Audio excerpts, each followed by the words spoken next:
Welcome. Hi, everybody. Hello, hello. Hi, Sherry. Hi, Debbie. Hi, everybody. So that's David, who's one of our featured authors today, and Rachel's one of our other featured authors. Hello, hello. Oh, there's Marlena. Hi, Marlena. Hi there. Welcome. Welcome to the weekly author panel. I'm Richert Belul, and my book is Say It Now, 33 Creative Ways to Say I Love You to the most important people in your life. And again, just to welcome David and Rachel, our guest authors. Thank you. And look, we have some people still joining us. We Hi, do. Carolina. Hi, Carolina, who is muted. So do I have to represent the entire male species? Am I like, You know what, David? am I a surrogate for all things male today? It's a You lot. are. I don't know that I can Nope. handle it, but I'll do my best. Oh, wait. Who is that by Mary? I don't. That's my daughter. Someone else. I love it, Rachel. So let's get started. We were just saying before everyone else came on board how much fun it is every week because we never know. That's my brother. Believe it or not, that's Robert Levy. Oh! So you're not the only one with family. I also have family. He might only be on audio. He might not be on video, but as soon as he shows up, that's my brother, Robert. He may not be able to hear us yet because he's still connecting. Oh, there he is. Welcome, But Robert. He might not be able to hear us, but I just introduced you, Robert, to the rest of the group as my brother. Well, just in case Robert can't hear yet, let's start with, oh, hi, Caroline. Is it Carolina? Yes. Hi. How are you guys? Hello. Good to see you.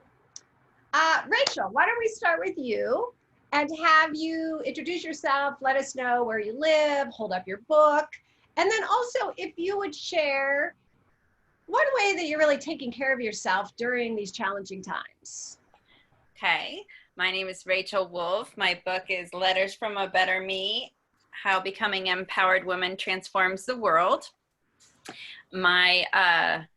I'm in Venice, Florida, and what I'm really having to do a lot of right now specifically is question my perspectives of truth, question my beliefs, question my thoughts to make sure I'm in line with how I want to be living. Because we're getting inundated with so much information from all kinds of places. And one of my goals and beliefs and how I want to live my life is from a loving place. So I have to be very intentional and vigilant of staying there and making sure that I'm not doing things that contribute to hate, that, when I'm getting angry about something, make sure that that's not the energy I'm spreading. I have to process it and deal with it and then find ways to transfer it into a loving place before I'm ready to share it out, because otherwise I'm contributing. I'm doing the very thing that, I'm saying that I don't want to be doing. So, that's one of the things that I've been doing. Sometimes that takes venting with friends or family. Other times it's writing down perspectives that are getting stuck in my head. Like, this thought does not feel good to me. So if I don't want this thought, what are some options of other thoughts? And then I'll write down those. And so then I can see that I have a choice in the matter, that I can choose something different. Because that's really important to me, is to never feel prisoner of my thoughts. Oh. So I want to make sure that my perspectives make me feel like I'm free, like I'm set free, not a prisoner. And so I really do things to aim that way, and anything I can. And I have lots of tools. My gratitude list is a big thing that I'm using right now, is every day making sure that I am in the place of abundance, not lack, because if I'm not in gratitude, I'm in lack. So, making sure I'm putting my energy exactly where I want it to go so it can strengthen. Wow. That was a lot.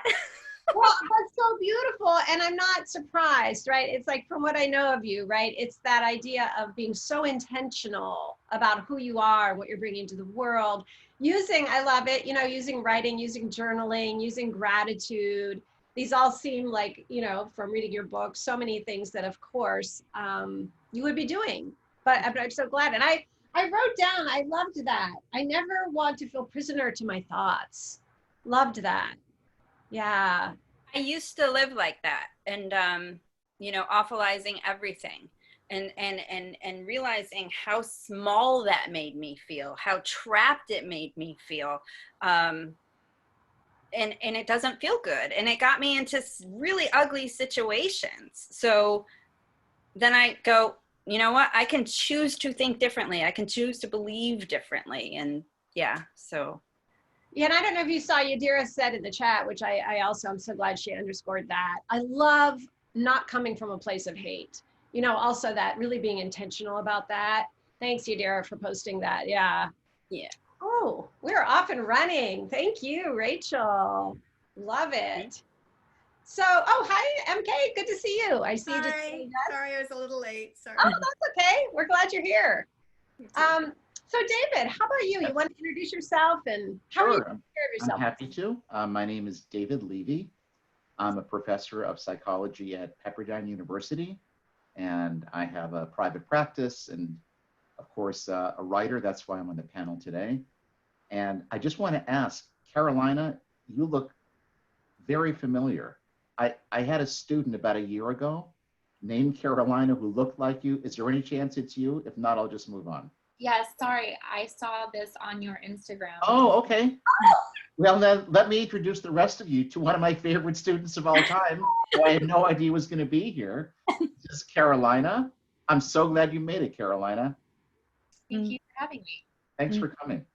And in case my brother is listening in, Robert Levy, I want to introduce him as well. So thanks for the intros. So my book is called, let me do a special effect for you. Here it comes. Oh, there, how's nice. that? Nice, David. Thank you, thank you. Life is a four-letter word. Great title. Because it is. And the subtitle is Laughing and Learning Through 40 Life Lessons. And the book is really a series of 40 very brief narrative essays, all of which are true. And they're entirely autobiographical and therefore entirely true, starting at age 6 all the way up to age 60. And they cover themes that all of us, I'm sure, have experienced. The dread of getting a shot when you're a kid, falling in love with the wrong person, which I've done more than once, having to go through a divorce, the loss of losing a beloved pet, so feeling like an imposter. So the stories are very specific about my life, but the themes I found that people resonate to, because we all know what it's like to be put in those situations. And each story ends with a life lesson. So for me, I'm kind of an existentially oriented psychologist, as Carolina, you hopefully will remember, and Robert, we've talked about this many times. For me, it's all about finding meaning. Everything that, I don't want to get morose, so give me 10 seconds and I'll pull out of it. Without meaning, life is, to me, very, very sad, very depressing.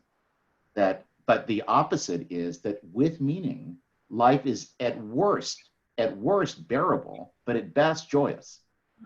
But I do find that for me, if I'm not getting some kind of meaning out of whatever is going on, a conversation, a lecture, a movie, any kind of situation, I find myself slipping into just feeling kind of miserable.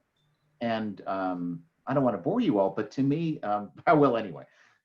Meaning doesn't have to be like grand. It doesn't have to be, oh, I just solved COVID-19, although that would be awesome. It's just finding purpose or something that gives you a sense of meaning in doing a good deed or connecting with an old friend, or when I teach, connecting with a student or with a client. So for me, it's all about meaning. So to come kind of full circle, the book is really about meaning that I found from each of these stories. So each story ends with a life lesson, which is a kind of a capsulization of the meaning that I found. but other people may find different meaning in each of these stories. So I can tell you that I need to hike to stay sane, and the trails were closed here for 2.5 months. It was just miserable. So they've opened up for now. And I love to eat food. So it's part of my Jewish heritage.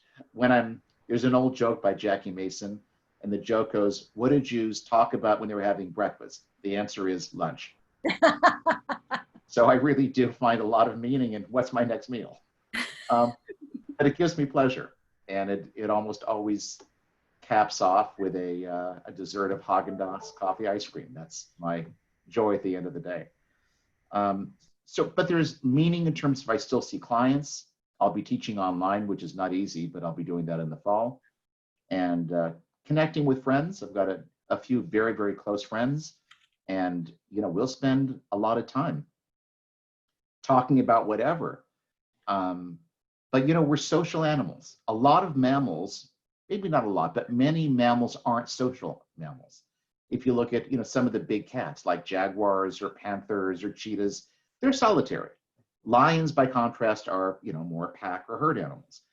Human beings are social animals. We need people. To varying degrees. I don't need too much of it during the day, but I need some. So I think that's been one of the biggest challenges psychologically through COVID. Back to your question, Sherry, is that we've been deprived of this thing that we normally would do. If you look at the Great Depression, people went to the ball game together, or they would have, drinks together. They would do these things together, and that's been taken away from us. And that I think has been one of the hardest things about the pandemic, not just the fear of becoming ill, but being deprived of a structure of interpersonal contact. When I look at TV and see people looking through glass windows at their aging parents, it's like, oh my God, they can't even go in and, make physical contact. So I find that to be a really pernicious outcome of COVID-19 is the loss of social contact. So for me, I don't need a lot of it, but I need some every day. So, I talk to my brother, I talk to my friend Drew, I talk to my sweetheart Mary, and I don't mind being alone. I like hiking alone, but I just want to emphasize that the idea of connection is life-saving to me. So I think I've droned on quite a bit. So I'm happy to continue or take other questions later on. But that's how I try to cope with what's going on. One more thing too, I do find that I watch less of the news because I can't stand it. I just can't bear, even the news I agree with, I can't watch anymore. I just can't bear, people on the screen telling me like how to feel and riling me up. But now that the news is a bit better for my side, I'm watching a bit more news these days. Because there was a drought for like a half a year where like nothing gave me hope. But there's a bit more to hope for, so it's a bit easier.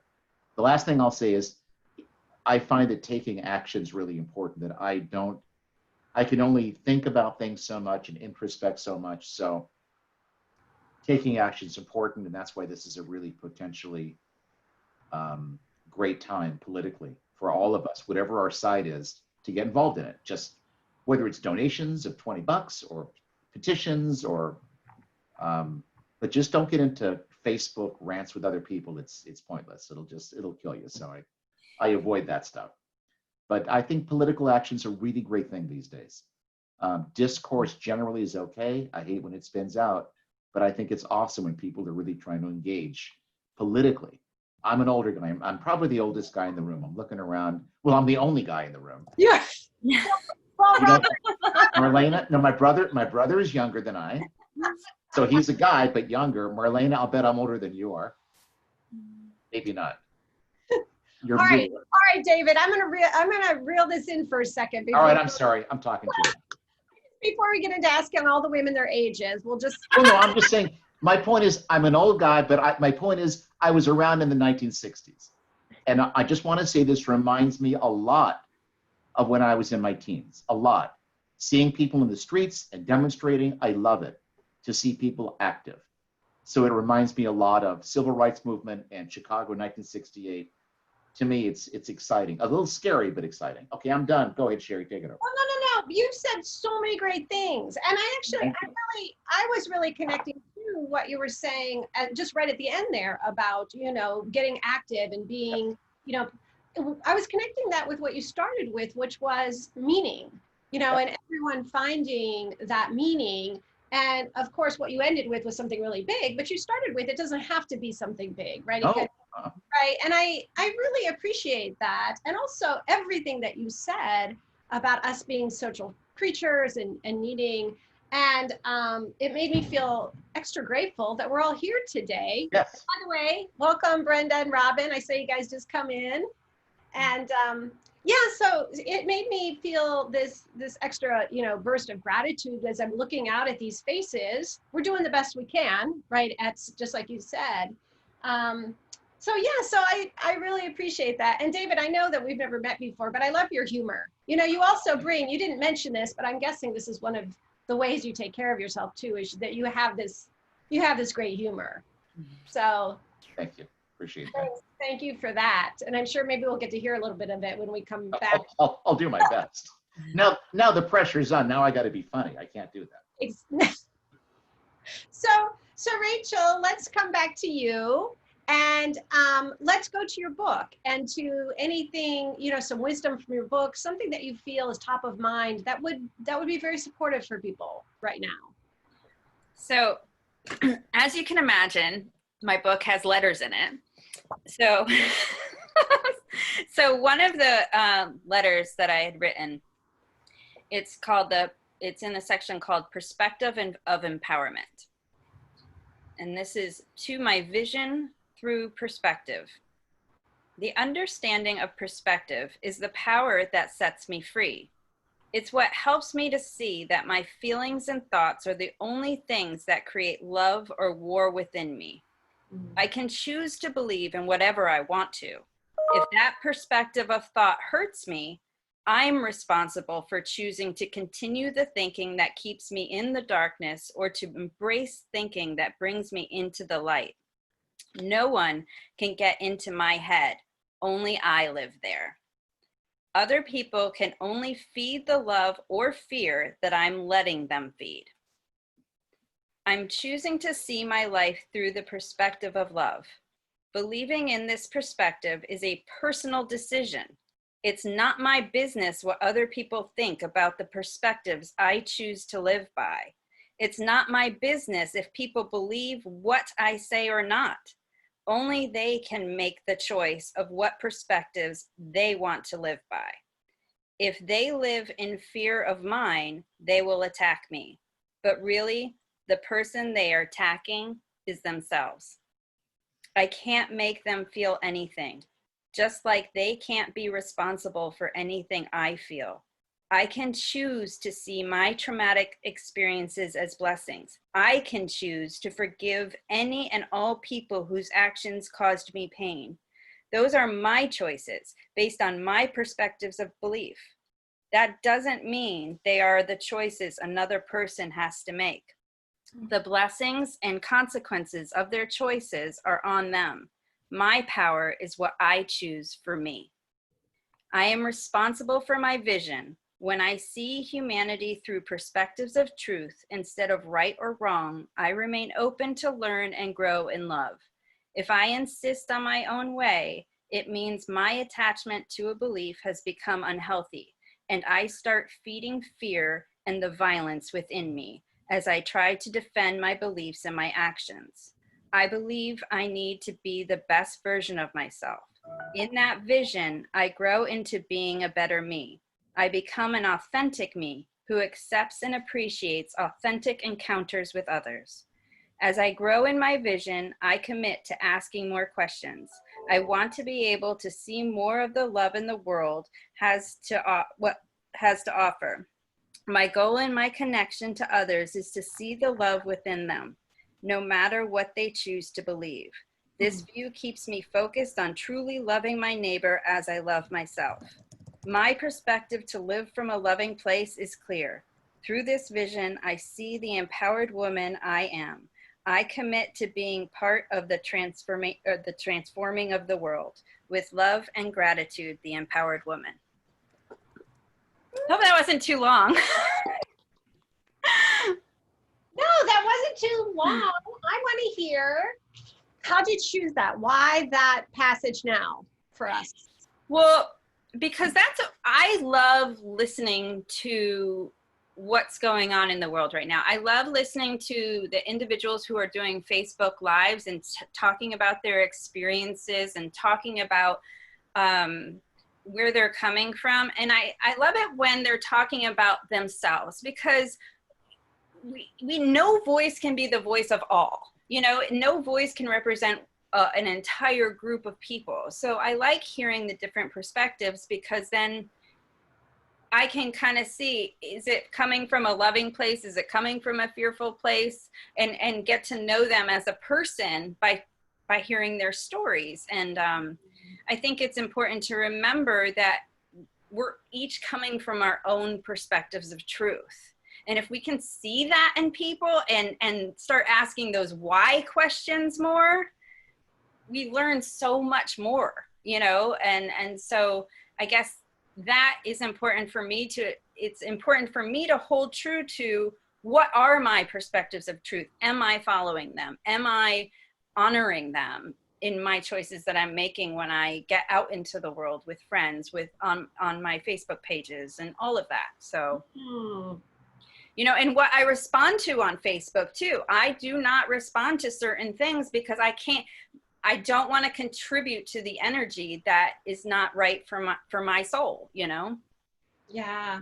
You know, Rachel, I really appreciate the place that you come from also of, I know this from you being here before too, which is this beautiful listening place, you know, that you're so open, and you talked about in that letter that you read, right? It's like, this is my perspective, you know, and I understand that, you know, and nobody else has to have my perspective, but I stay true to my own. And I just think that's so valuable right now. And it's, you know, it's a new angle, right, that we haven't really talked about. And so I'm so grateful that you chose that to bring in. Yeah, it's, you know, the blessing for me and everything that's going on is I've become more and more clear on my perspectives. You know, it was in college that I kind of really committed to living life from a loving place. You know, hate is too great a burden to bear. You know, all of that was such, you know, Martin Luther King Jr., Mother Teresa, you know, I'll go to a pro-peace rally. You know, it's like that energy is what got me to where I am today. And I kind of feel like this time, you know, I've had so many new Facebook, I have a Facebook page called From a Loving Place, and I have so many new people, hundreds of new people a week coming. Wow. Because it's a safe place for people to be. It's a safe place that they know that they're not going to have any hate there. There's no hate whatsoever. So I like that, to give people that safe place on social media. Wow. Perhaps when we put the replay, you'll post the link to that group underneath for us. Because I think after hearing you talk about it, I'm sure people will want to join in. Yeah, I love it. I love the conversations that happen there, because they truly are so beautiful. Wow. I just feel, before we move on and invite David to speak from his book, did anybody have anything they wanted to join in about Rachel's conversation here? Well, I love your perspective, Rachel. I love you. Just such a light. And I had an experience just yesterday that surprised me. I haven't had anybody express hate on my Facebook page for, I don't know, as long as I've been on Facebook. I don't know how long that is. What is it now, guys? 5-10 years that we've been and yesterday I had asked a simple question, how, in one sentence, how do you define a miracle? And I don't know, 60, 70 responses. It was a lot of fun. And one person in the middle of it just expressed this explosion of hate. And I went, do I need to unfriend somebody here? And I was trying to kind of formulate my thing, but as I went in to delete him, Facebook had already done that.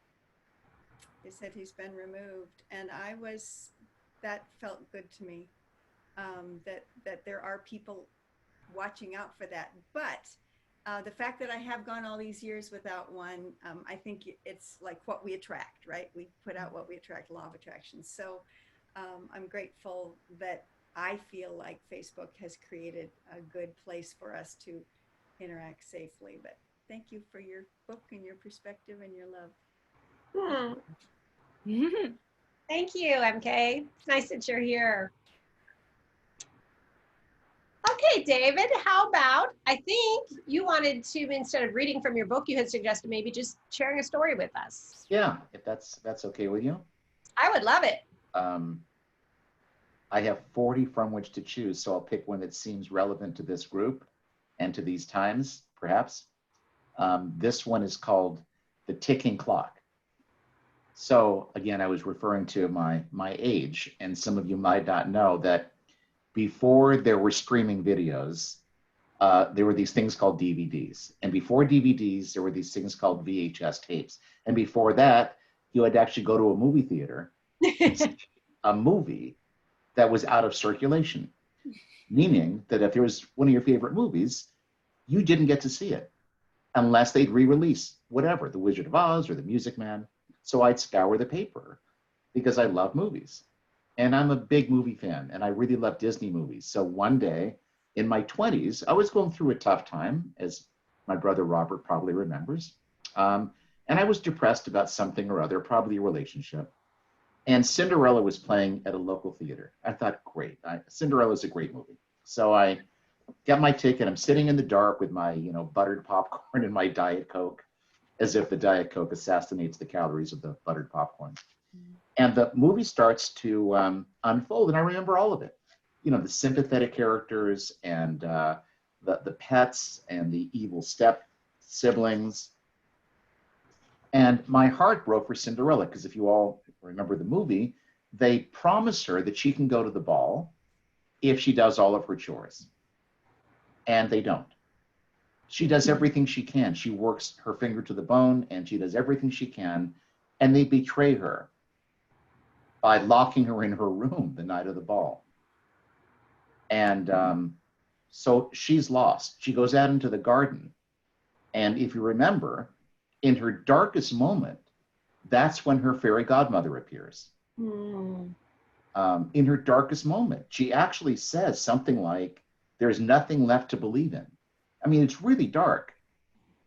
But the fairy godmother shows up and says, if you've lost all your faith, I couldn't be here. So here I am. And she does these magical things. She turns the dog into whatever, and a pumpkin into a carriage. And the shredded dress becomes a magnificent gown.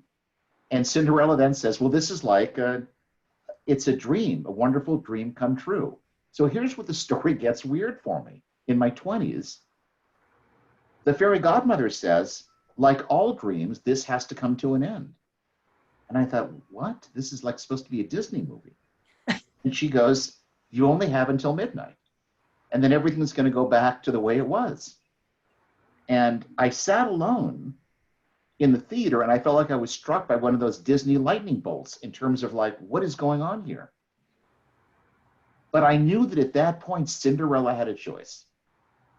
She could either begrudgingly go to the ball and be miserable, knowing it's going to end at midnight, or she could go to the ball and try to enjoy every minute of it because it's going to end at midnight. So that's what I learned from it, is that, this is not to get morose with everybody, but it's going to end. That makes it all the more important to live in the moment. It's like, here's your opportunity. Like right now, we're at the ball. I don't want to get hyperbolic, but we're at the ball right now. And if we can immerse ourselves in that knowledge, it doesn't matter that it's going to end, because right now, this is what's real to us. So real doesn't mean permanent. It just means real. So there's a brief PS to this story about Peter Pan that came out the week after that. And I was struck by Captain Hook, was only scared of two things, if you all remember. He was afraid of the crocodile, and he was afraid of the sound of a ticking clock. And that's because evidently when a crocodile attacked him and bit off his hand, it also swallowed an alarm clock, a ticking clock. So whenever Captain Hook would hear an approaching ticking clock, he would break out into a PTSD panic. You know, he became like a little kid. He was terrified that the ticking clock would catch up with him. And then it dawned on me, that's the fear, that when time catches up with us, it's going to be really ugly. So we spent our lives like trying to avoid the sound of that ticking clock. Anyhow, those are the story I wanted to share with you. Just the theme of it's obvious, which is the fact that it has an endpoint is not reason to despair. It's reason to dig in even deeper into the moment. Okay, so that's that. Oh, David, that was wonderful. Thank you. Oh, and you tell such a great story. I love that. Thank you. Interestingly, I'm thinking about it. If anyone was here last week, we had an author who told a story that her father always told her about. You get one, it's like you get one ticket to the amusement park. And this is it. You could sit on the bench and just, watch everything go by. You could jump, you could go on the rides, you could do whatever you want, but when it's over, it's over. And I was just thinking of Jenny's story when you were saying that. And I love that you brought that particular story today, because for so many people, this can seem like a waiting period right now. Right. But it's not. I loved when you said, you were like, we're at the ball, you know? Oh, no. Yeah. We might not like the song that's being played. We might not like the dance that's being, displayed, but we're still at the ball, and the ball's going to end at some point. Yeah. But don't despair over that. Then you're wasting your time at the ball. Yeah. Yeah. I just like to open it up to see, Marlena, jump on in. I needed to unmute myself. So David, Sherry stopped you, but I'm going to take you on. I'm pushing 70. I am too. Yeah, I'm not quite there, but 66. But in addition to being the old people Yes. on this panel, on this Zoom call, we have something else in common. I used to be an academic in the publish or perish environment.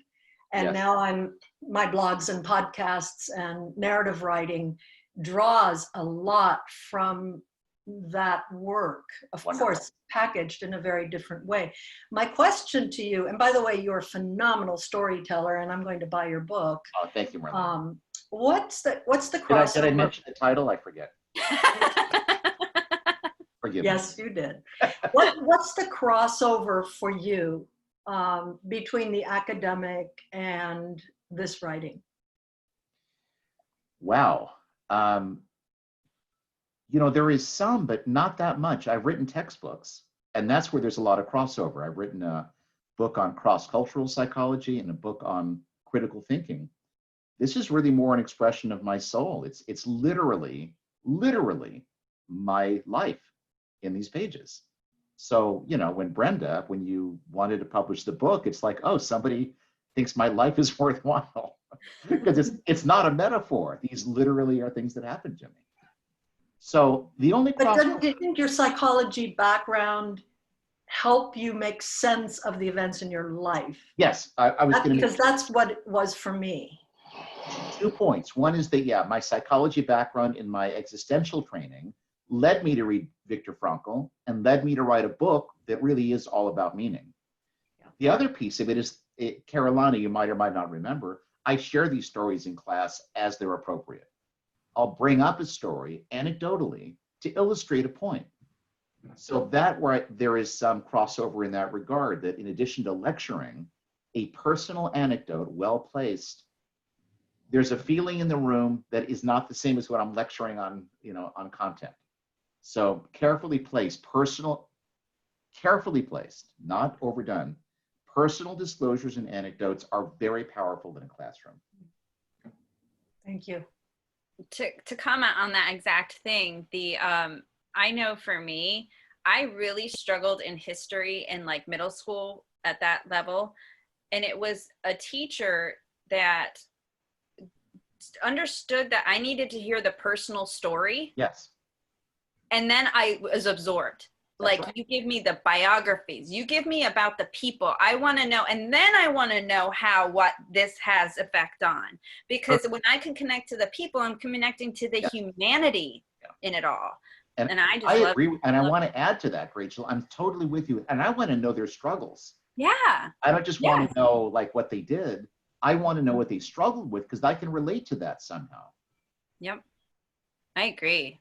I love that. I loved when professors did it in college too. It made a huge difference because, you know, I went to a program where you had to be 25 or older to go. So the average age was actually like in the 40s, 50s, you know, and so you got to hear the stories. Yeah. And it made such a huge difference. I mean, it really did. It was pretty amazing. Yeah, that's a good point. I don't know if anybody watched Malcolm Nance. He was on Bill Maher a couple of weeks ago, or if you know who Malcolm Nance is. It was just, he's making your point. This is a guy who's been around forever. He's done international espionage and CIA, and he was waxing poetic about don't you dare tear down George Washington's statue. He was a man who was flawed and struggled and came out for the better. He said, go ahead and take out all the slave owner stuff, get rid of the flags, the rebel flags, but don't touch Washington. Don't touch him because he was a man who struggled and came out better for it. It was just a beautiful point. It echoes your point, Rachel. Yeah, the story. Yeah. Well, and I think we forget the story sometimes. Sure. And like, I would love to see more things that have the whole story on it, you know, because that's what I want to know is like, why are we doing this? I want the why answered. You want to be a psychologist. That's where I studied. That was my study. That's right. And Brene Brown talks so much about vulnerability, right? Yeah. And that people don't care what you know until they know that you care. Yes. I was recently consulting with a hospital, and the second day of the 2-day retreat, I said, I'm going to invite anybody who's interested to share what have you survived. And there were about 30 people, and we were there for 3.5 hours. Wow. Yeah. And went through all the cleanup. Wow. They said at the end it was the closest they had felt in 15 years of working together. And it was that, right.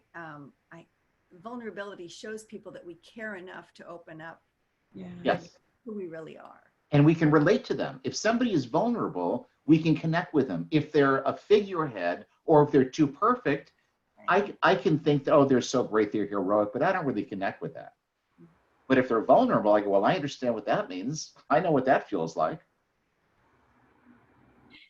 So me wanting to always find the why, I wanted to know at one point why there was such this hate towards self-help books in certain areas. And I'm like, I don't understand that. Like, I didn't understand where that was coming from.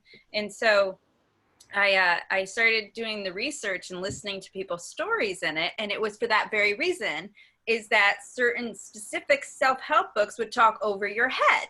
They would talk like they were above you. And so people would feel shame because they weren't there and they couldn't feel like they could get there. And so it's like, and that has shifted so much in a lot of the new self-help books that people are more vulnerable and they are talking on their level. So it's like, I feel bad for these people because they're not going to see that because they have this belief that it's that way. Yeah. And it's really not. That's where that particular branch of self-help that is like not the popular anymore. You know, the popular is in the vulnerability, is in the story, is in the, hey, I was with you. I was there. The power differential in those early self-help books, by early, I mean like 1970s, 1980s, was this, you know, I know better than you. Here's the formula. Here's why I'm so great. Here's what I've done. Now you can be more like me. Well, screw that. I mean, you know, that's not I have no need to be like some self-help author. But if their attack is different, as you're suggesting, Rachel, here's what I've learned. It may help you. You know, what do you think? I'm open to that. Hey, Brenda, you want to join in? Yeah, I just wanted to say that when I first started in publishing at Harper San Francisco, which was like one of the biggest self-help publishers maybe in the world, like I started when they were publishing Codependent No More, and I always tell people that that's the reason I have a job in publishing, is because of the book Codependent No More, and the recovery books. And in those cases, those authors were saying like, I figured out like how I was wrecking my life, and they were being vulnerable by sharing like all the mistakes they had made and how they figured out how to recover and heal. And so I think that like, and what I've noticed is that like some of those early self-help books, like I'm okay, or you're okay, I'm or okay, whatever, you're like, okay. those are almost like parodies of themselves now. But the ones where the authors are admitting to being flawed, and like they're sharing how they handled their healing and their recovery, like Codependent No More and The Little Book of Letting Go by Melody Beatty, and then Karen Casey, who's a Canary author, which is part of the Mango world now, like her books about being in recovery from alcoholism, like each day a new beginning, like those still sell like crazy. Those have sold millions and millions and millions of copies.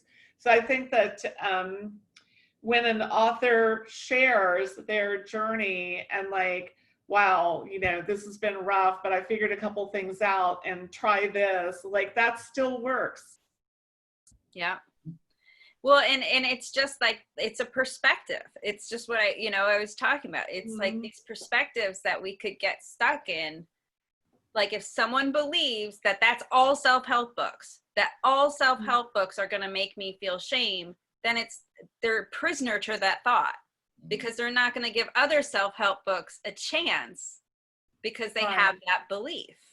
And so, and that's one of just the things I had researched, because I'm like, I didn't understand why people were against self-help. I'm like, that seems like, what do you mean? Like Codependent No More is one of my favorite books. Like I listened to that on audiobook, repeated like for I think 3 months. Yeah. Because I was like, I'm not repeating these patterns. I don't remember in California anybody being against self-help books. I mean, given the era that I grew up in, it's like, it seems like I was just steeped in that, that whole literature.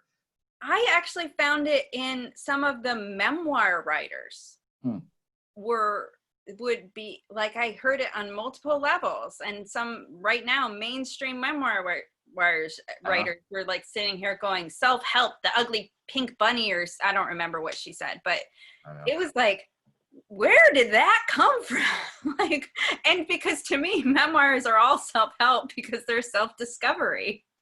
So I didn't understand that perspective, but that's the whole thing. I dove into the why. I wanted to find out why people would even think that way, why people would be against self-help. I'm like, can I add to your why question? Yeah.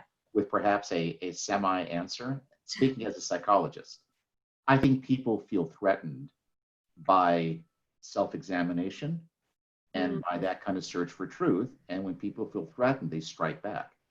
So I think the very idea that other people would have feelings and share them made a lot of people very uncomfortable.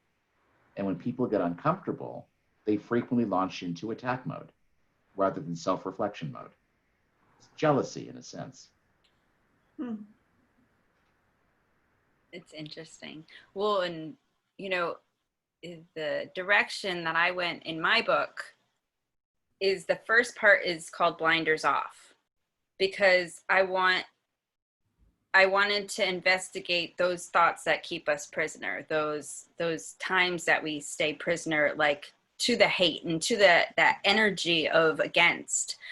And because I wanted people to see, because you get it, like I intentionally trigger people at the first part of the book. It's like completely intentional, just to see where your flags are. And, I even say, note them, because that's how you heal those pieces, is by acknowledging that they're there. And,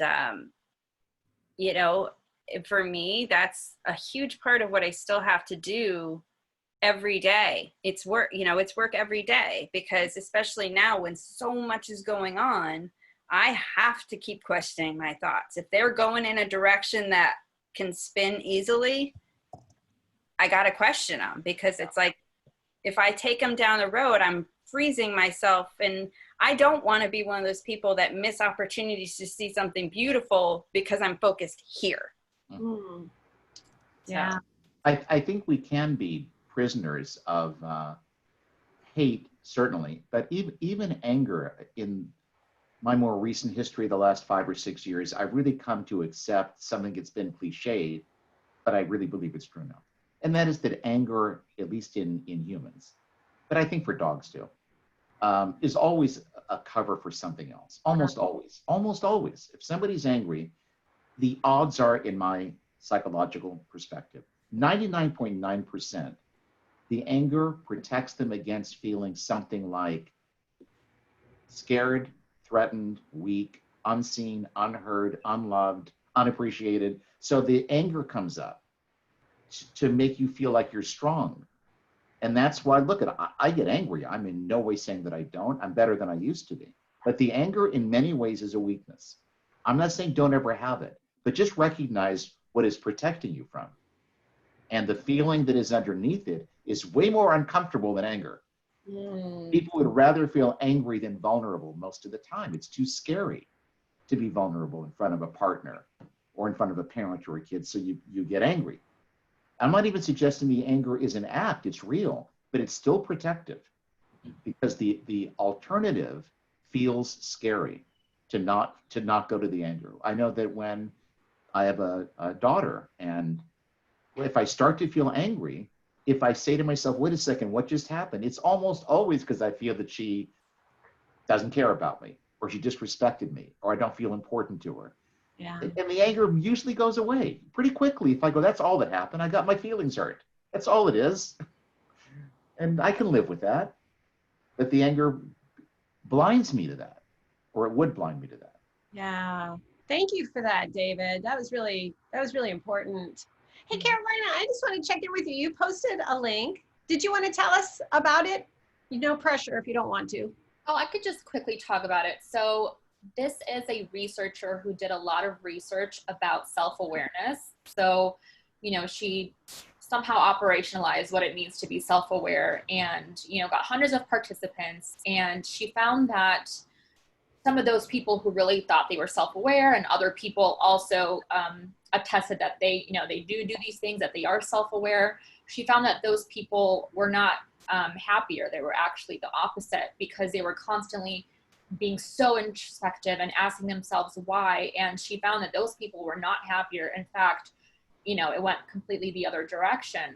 So she just said that this one simple fix of asking yourself what, as opposed to why, makes your life so much happier. And it goes along with what you guys have stated. The what is the action? And instead of saying, why am I so miserable? It's just like, what can I do to make myself happier? What can I do to have a more meaningful life? So just simply switching from why to what is what resulted in people being happier and actually getting more self-awareness that way and having better relationships. Wow, Carolina, thank you for bringing that in. And uncannily, I was just on a coaching training call, and we were talking about the exact same thing, that to ask a client why, is just going to probably result in them feeling bad about themselves and shame. But just to say, like, so what can you imagine? And I think, thank you for bringing that in, because I think it's a really important way to keep ourselves from going down that rabbit hole of shame and despair. Yeah. Thanks, Carolina. That's a great study. I'll definitely take a look at it. It's also interesting too, because in one of my chapters in another book, I talk about the insight fallacy. And this is like heresy in psychology to say that insight has really profound limits, but it really does. That most therapists and most clients assume that if they can understand why they are the way they are, that they're going to feel better. And usually they don't. I'm not saying it's unimportant. I'm saying it's overvalued. You need the why to get to a certain level, but that's not the key to get you out of it. You know, the thing that got you in the cave doesn't get you out of the cave. That's why I found that I had to choose how I wanted to be living. Yes. You know, With like intention. when I say I want to live my life from a loving place, then everything that the questions I question myself on are, how do I get there? You know, it's, is this helping me get there? You know, what can I do? And it helps me find that, like you were saying, it helps me find that way out. And so I don't stick in it, because if I didn't have that end purpose, that end goal of how I wanted to live, the way I used to live was exactly what you two were talking about. You know, it's that I was living in that constant, well, why am I this way? Why haven't I found my thing? Why, you know, why am I so miserable when everybody seems so happy? It's like those kind of things kept me, because I was a depressed teen. I was a suicidal teen. So, I mean, that shift was really important to my life, because it, obviously, I'm still here, which is a good thing. Yeah. Well, let's all, like, we're so glad you're here. But yeah, it is. Vulnerability. What was that? What did you say, Ben? That's some vulnerability. Yeah. I really, vulnerable, like I have learned me being vulnerable has helped set me free too. Because when I learned, I think it was Brene Brown, and it was a repeated message that I'd gotten from other authors, but it was, you know, the shame is the secret. When we are keeping something secret, that's when we turn it inward into those shame things. So I'm like, I'm letting it out. That's not getting trapped in me. So it just had really helped me feel safer in my vulnerability, to know that I don't have to feel shame for my experiences. You know, they helped make me into who I am today. So that was really important for me to figure out, because I used to do self-abuse. I mean, I was taught early on not to blame other people. But the problem was I turned that blame inward and used it for self-blame, and it became self-abuse. Because then it was, and I would do what a lot of people do outward to what we see right now, especially. I used to do that inward, and it was horrible. So finding that piece was so important to me, that healing that shame piece of me, and realizing that all my experience have made me who I am, and I like the person I am. So that's, you know, it helps give me direction in the world, because I know that now I make conscious choices. You know, I really try to do my best to make conscious choices and not get sucked into old belief patterns that may still be lingering around in the background. I let them come to the surface so that I can go, nope, that doesn't work in my life anymore. Let's write that one off. This is so powerful. Thank you, Rachel, for all of that. And while you were talking, I was thinking about how powerful this conversation is when we remember where we are in the world again, right? Like, so when you think about, I was just listening to Brene Brown talking about people being so ashamed right now of their own suffering, right? Because there's so much right? There are people dying. There's the Black Lives Matter. There's political. There's so many big things happening that people are repressing how they feel about their own losses, which are plenty for each of us. And I just love what you were just saying about, like, the more that we hold that in, and she was saying this too, that people feel like, well, my empathy needs to go over here, you know, my love needs to go over there. But in the meantime, we're just repressing all of it, and it's making us smaller and less able to love. So. Well, and it's funny you say that, because I find it really important and to know our own value. Mm-hmm. And when we say our feelings don't matter, our personal lives don't matter, we're not putting ourselves as equal to somebody else either. You know, we're just as equal as anybody else's. So our experiences can offer a lot to people who are suffering, you know, but I honestly believe that we have to acknowledge, because if we don't acknowledge where we are, then we're not helping other people, because we become martyrs in it, because we're sitting here going, I'm doing this because I don't feel worthy. So I'm trying to get my worth in somebody else. I'm trying to get the worth in what I'm doing instead of already having the worth.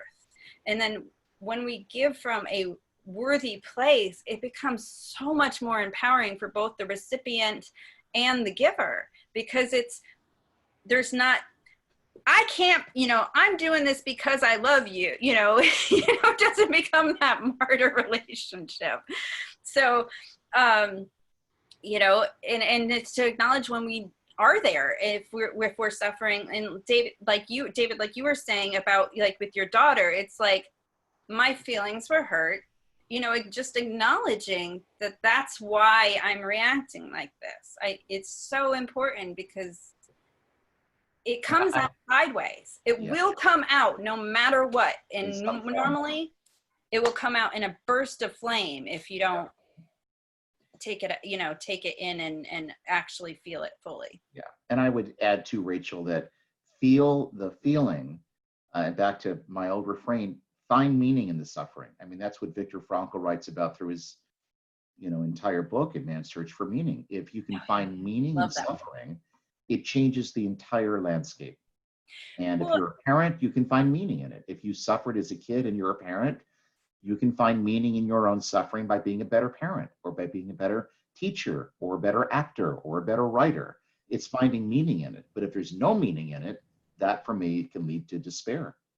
It's funny you say that, because that's one of the reasons I read that particular passage, saying it's my perspective of truth. I'm choosing to believe this, because, you know, I've been told certain things like, you can't tell a person who's been through this. And it's like, well, that a particular group might be the case. If they want to believe that there's no meaning, then that will hurt them. But if someone has so much faith, you can talk to them in that different way. So that's why I feel like the relationships and really getting to know who you're talking to is so important. And instead of lumping everybody into these big categories, because one person can feel one totally different way, and one person feels another of, I'm not going to find meaning in this, to I am going to find meaning in this. For me, I need to find meaning in things, because that's what makes them, I want to know what I went through matters. It matters, and it can help somebody else. And for me, that's a huge part of what keeps me going, is knowing that I went through that. But that's not the way everybody's going to think. And I accept that too. Thank you. We are almost at the close of the hour. This was so amazing. This was such a beautiful conversation. And if anyone has to hop off, I understand, but Brenda started a little ritual a few weeks ago that I would love to continue for anyone who can stay just a few extra minutes. And Brenda, you want to tell us what it is? Yes, it's closing out, and we go around the circle, and we love it when everybody shares. And you can just say what's on your mind. You can also share your intention for yourself, your loved ones, the world. So I guess I'll go ahead and start. I have a phone call with Donna Markova, who's the Canary author of I Will Not Die in the Unlived Life. And there's one piece of wisdom from Donna Markova that I quote all the time, especially to one friend of mine who's brilliant, but she does a lot of negative self-talk. And she'll say like something, I mean, she's brilliant, but she'll say like, well, it doesn't matter what I think, or like, you know, I'm no good at that. And I'll say, don't forget, Donna Markova says, you know, if you put yourself down, your soul will remember, and you're basically programming yourself. So do the opposite. I am good at that, and I'm getting better. So I guess I just wanted to sort of remind us all to like affirm ourselves. And I think if we affirm ourselves, it has a positive ripple effect that goes out into the world. So I will affirm myself by saying, I'm so glad that I've acquired all of you authors and that I feel like that's a contribution to making a better world. And that I just want your wisdom to just like get out there and help people heal and deal. And I will now pass to, I'm going to pass to MK. Fun, like we get to pass the ball. Well, Brenda, thank you for finding me, because I wrote my dream agent and my dream publisher 10 years before we met. And I turned down quite a few and said, oh, well, I'll stay self-published. And then I found Mango. So thank you. Thank you. And thank you so much to Rachael and David today. Wonderful, wonderful.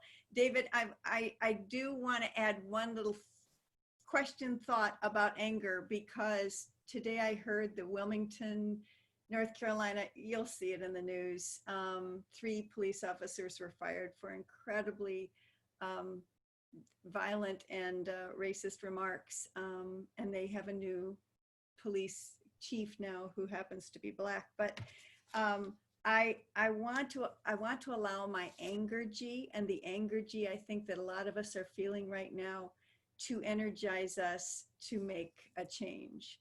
And so I don't know how that fits in, because I agreed with what you said too. There's always underlying things. But I still think that right now, allowing our, you know, I don't know what King would have called it, righteous anger or whatever it is, to come up and say enough is enough and it's time for a change is also good. So, but I loved everything, everything about meaning and everything about authenticity. And I love, Rachael, that your true compass is love. So thank you so much. And good. I don't know how to pronounce your name, but I love it. Yadira? Can you? Yadira? Yadira. What now?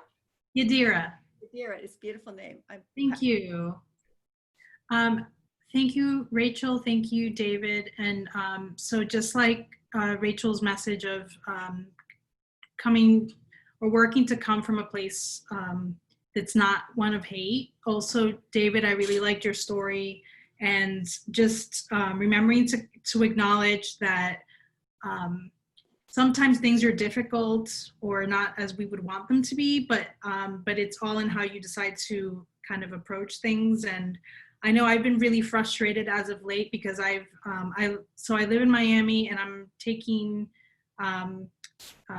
I've continued the lockdown in my own way, and have stayed away from my parents who also live locally. And that's been really frustrating in the last few days. I really miss them, and they want me to come and see them. And I keep thinking, I'm really lucky that we live at this time where I can pick up the phone and call them anytime, or I can see them on FaceTime. If this had happened 5, 10, 15 years ago or more, that would not have been possible. So I'm working to continue to try to approach things from a different angle, and take advantage of what's positive. And I will choose Debbie next.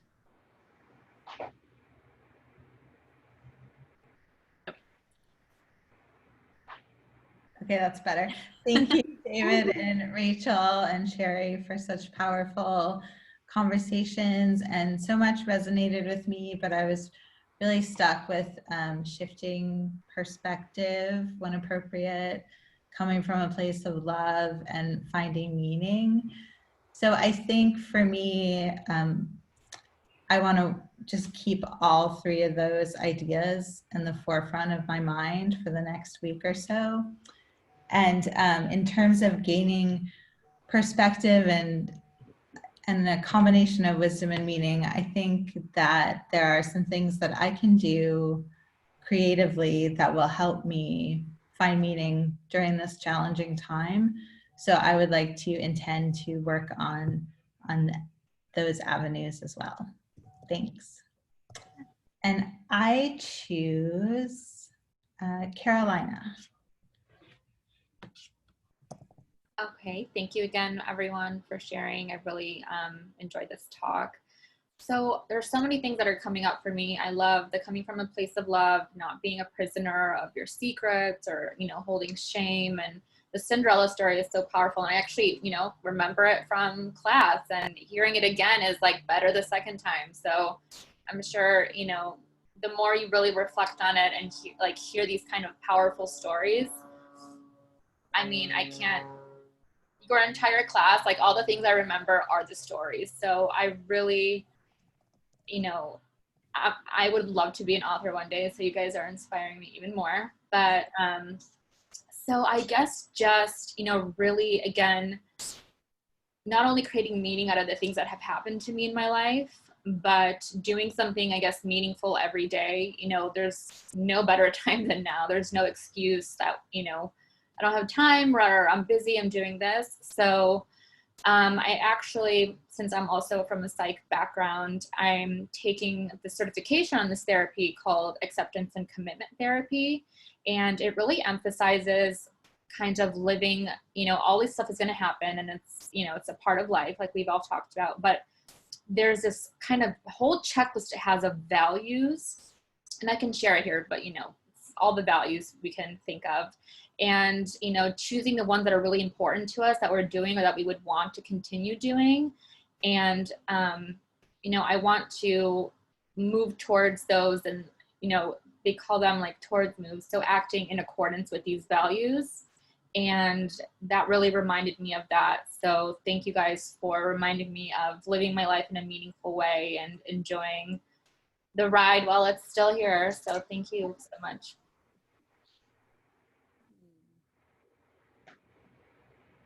You get to pick. Yeah, you get to. It's the talking stick that you pass on.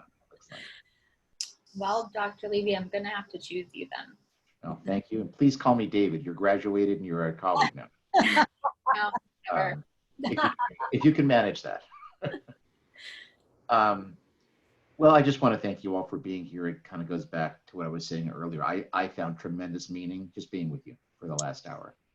And the connection I was talking about, I feel that too. So in terms of both of those themes, they're really important. And I'll just underscore the point from before that I think for most of us, but I just want to really, really emphasize this. If we can find humor in things, it elevates us above feeling stuck. And it doesn't mean hostile humor, but finding irony is just one of the great gifts. Parody, satire is just the highest form of expression to me. So I have nothing sarcastic to say, but I will say, let's just try to find a way to find ways to find humor in things around us, especially in these times. And I will pass the stick to Sherry. Are you vulnerable for this? Yeah, you betcha. All right. Thank you. And yeah, I just want to reiterate, for me, the way that I've taken care of myself during these times has been things like this, where I get to be in the company of people that I can learn from, people who, you know, are sharing their stories, are sharing things that are meaningful, who aren't afraid to ask questions of each other, or just to this kind of engagement. And I really mean it when I say thank you to each of you, because sometimes I think we can all feel like, oh, it doesn't matter. It doesn't matter if I go to that thing, right? But it really does. You know, sitting here and looking at each of your faces, I'm grateful for each of you. So for me, I love both, you know, what Rachel said. I echo like that living from a place of love, and also David's place of finding meaning. And this is where I find a lot of love and meaning. So thank you all.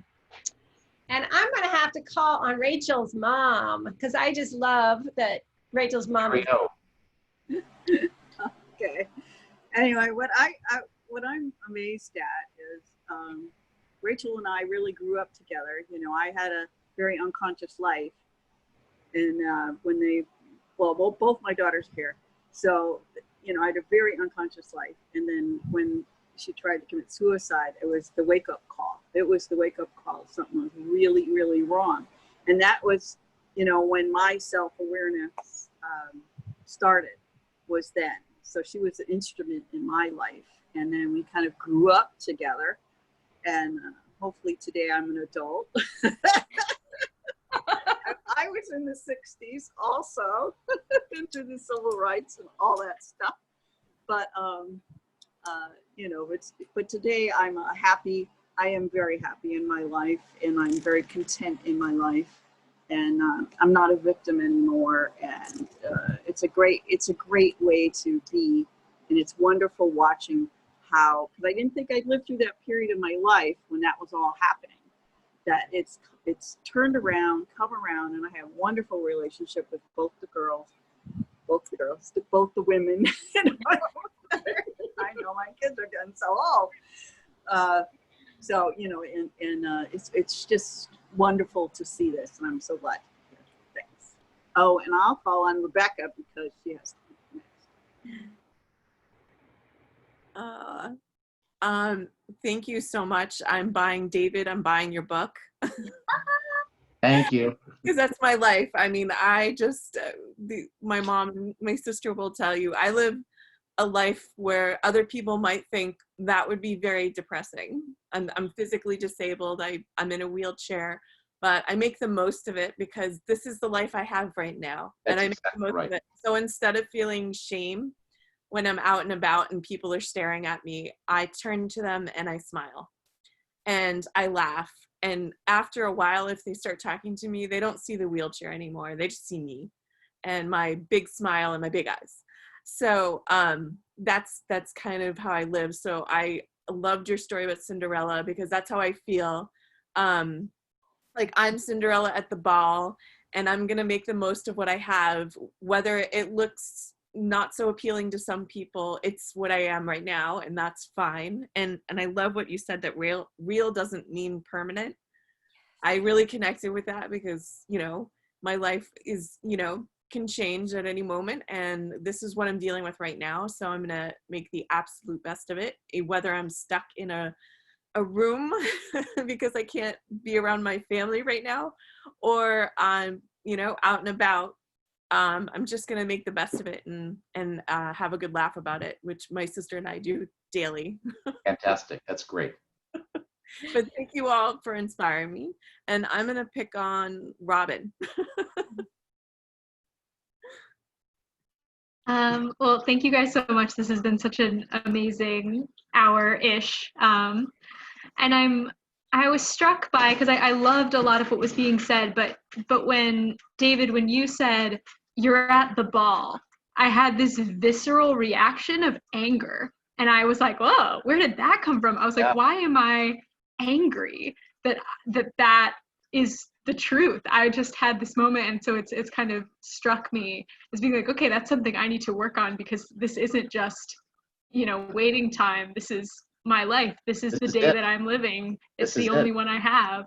Yeah. And so I want to thank you for that moment, because I just felt it, and I was like, whoa, that's a strong reaction for me to be having. So I want to thank you for that revelation.